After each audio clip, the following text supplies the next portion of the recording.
Clinical decision making sounds a very simple phrase, but I think it's underpinning that. There's a lot of science, a lot of research. Tell me about it and how you arrived at it.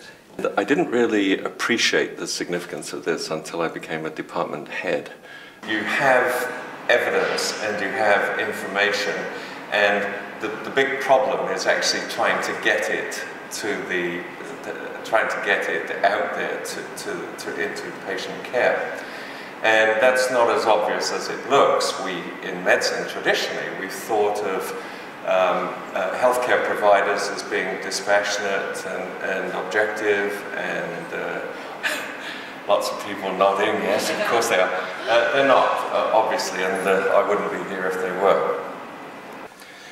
Well, the good news is that in the last 20 years or so, the psychologists have developed a very clear, comprehensive approach towards decision-making in humans, and it applies to any human, the fisherman down in Tierra del Fuego to the guy who's sculpting up in Venice. You know, whatever you do, wherever you're from, and within the healthcare system, if you're a manager or a nurse or a physician or a porter, we all tend to follow this same sort of pattern of decision making, and it falls into two basic ways of doing it. So they refer to it as a dual process theory. There are these two processes going on. One process is described as intuitive, and most of us are familiar with this. You get a feel for how what makes sense when you're looking at something, what's actually going on, what sort of thing you're likely going to do. That system is extremely fast. It is, for the most part, unconscious. You don't think your way towards the sort of decision conclusions that you reach there. You just go there in an instant. This intuitive, fast, reflexive mode comes from two sources itself. And one of them is the way that we're hardwired from a sort of evolutionary standpoint, appreciating things that taste good, smell good, people that look good, falling in love, inspiration, creativity. It's all in that intuitive mode. The other place that feeds the intuitive mode is repetitive actions. So say, for example, you recall the first day that you tried to drive a car, or you sat down for your first lesson in a car. You got into the driver's seat for the first time. You were surrounded by all these pedals and switches and wheels and so on. And none of it made any sense to you. You did things with your right hand, left foot, right foot. But within about 30 to 40 hours of doing that, you were probably moving this car down the road in a reasonably smooth fashion. It wasn't doing that. Right. And that's really where the other stuff comes from in that intuitive mode, that these are things that are very well rehearsed. They're so well rehearsed that you may have driven to work this morning and you can't recall the journey. And you said there was a second... Okay, so that's the intuitive mode, and it gets its feed from the way that you're hardwired and these repetitive things that you do every day, tying up your shoelaces, everything. The other mode of thinking is called analytical, and it is a slower process. It's very conscious, it's very deliberate, and it's forward-looking, and it won't happen by itself. There are both the sort of the fast intuitive processes as well as the slow analytical processes. You come across this dual processing theory. Why should we concern ourselves about how physicians think? Surely they know how to think. They've gone up through high school and pre-med training, and they've been exposed to all these brilliant people along the way. Surely by osmosis or some other means, they have acquired the faculty for critical thinking and critical reasoning. But in fact, physicians are really, in my experience, they're not much different from anybody else. They make the same kinds of mistakes, you only have to look at the numbers from the patient safety statistics to see how miserable things are. If we don't understand something or we're meeting it for the first time, we go into this analytical mode. If we've seen this a dozen times before, you don't reinvent your whole approach to it. You slip into this intuitive, reflexive mode. Type 2 can override type 1. When you talk about people persisting with prescribing practices that are actually dangerous, this sort of governor that comes in here can stop them from doing that. If they persist, this is called rational override. Dysrationalia is when despite the best evidence, you continue to perform as you've always done.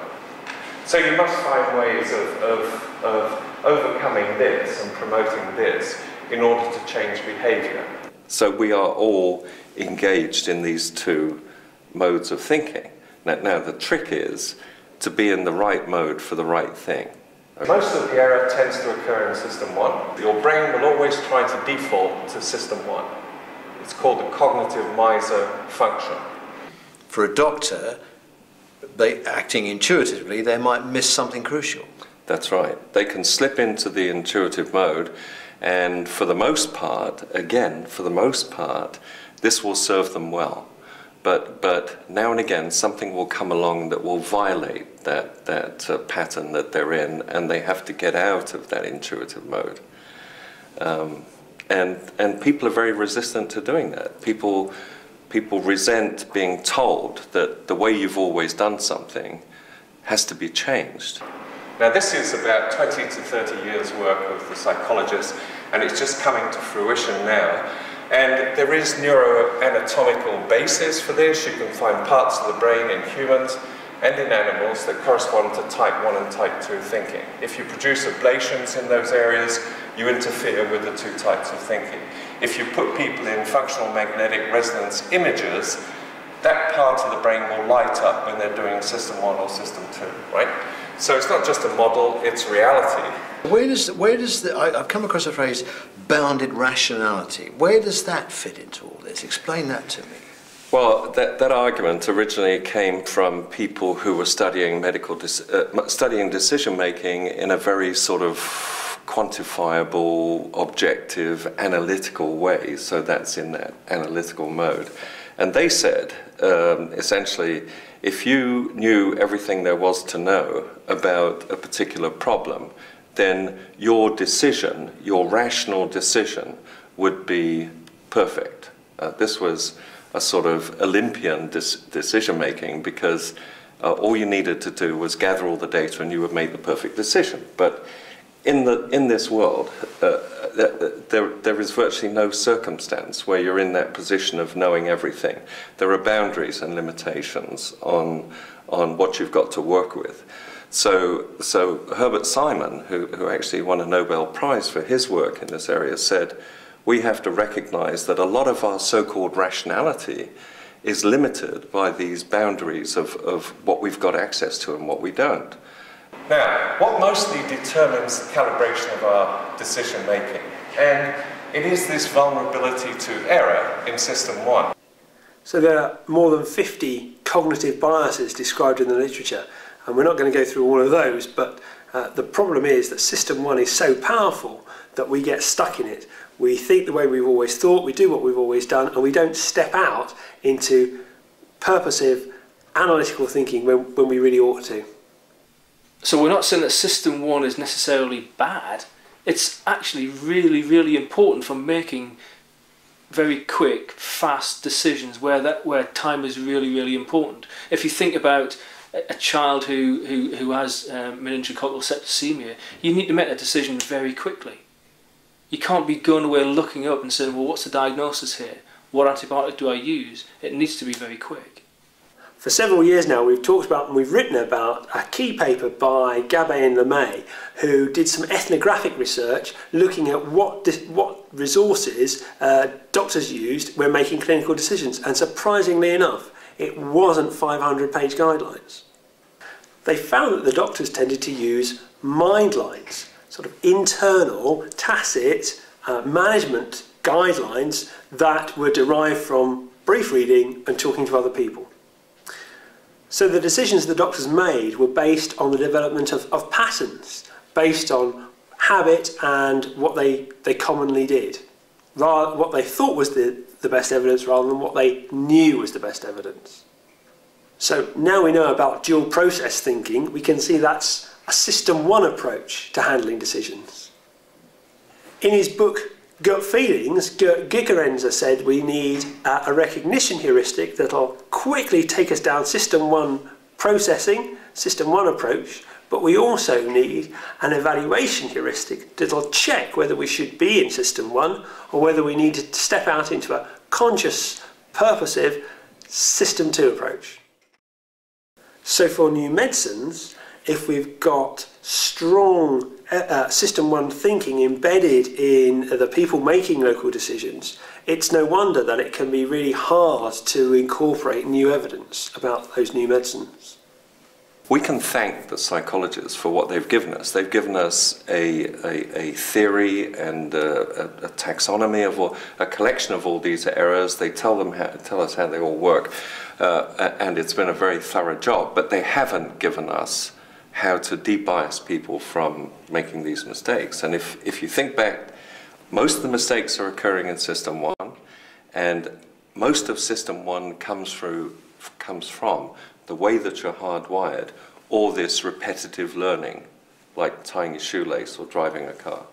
So these are very difficult things to overcome. How do you overcome something that you're hardwired to do anyway? Where do we go in the future with this? I think we've got to tap into the educational process for a start. I think, you know, for physicians, you've got to go into the undergraduate curriculum. You've got to teach them about how people make decisions. This is a very attractive topic if you could only get past their sort of inertia and their feeling that this is not medicine. This actually is medicine. This is probably the biggest part of medicine, but it's the sort of elephant in the dining room. You know, we know it's there, but we don't really pay a lot of attention to it. But in fact, virtually everything that we do is based on decision making. Pat, thank you very much. You're welcome.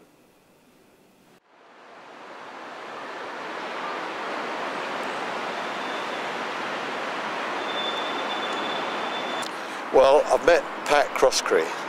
What a guy. He told me all about choice and decision making and everything that underpins that, and it's just so interesting. It's a real developing field, right? If you put decision making into amazon.co.uk, you maybe get 20 books. Put decision making into amazon.com, the American version, and there must be 100 books. Wow. And some of them have titles like medical decision making. So we need to start bringing that whole research stream out of its sort of small niche amongst academics and much more into prime time. We all need to know a bit more about how we go about making decisions, and not just in healthcare, the way we make decisions ourselves in our personal lives. It's got to help when we're making decisions to know how human beings make decisions. Of course. So that's step 3. Okay, what's next? Step 4 is group decision making. And you and I need to talk a bit about that. Let's go somewhere warm. Yeah, let's go somewhere warmer. It's chilly.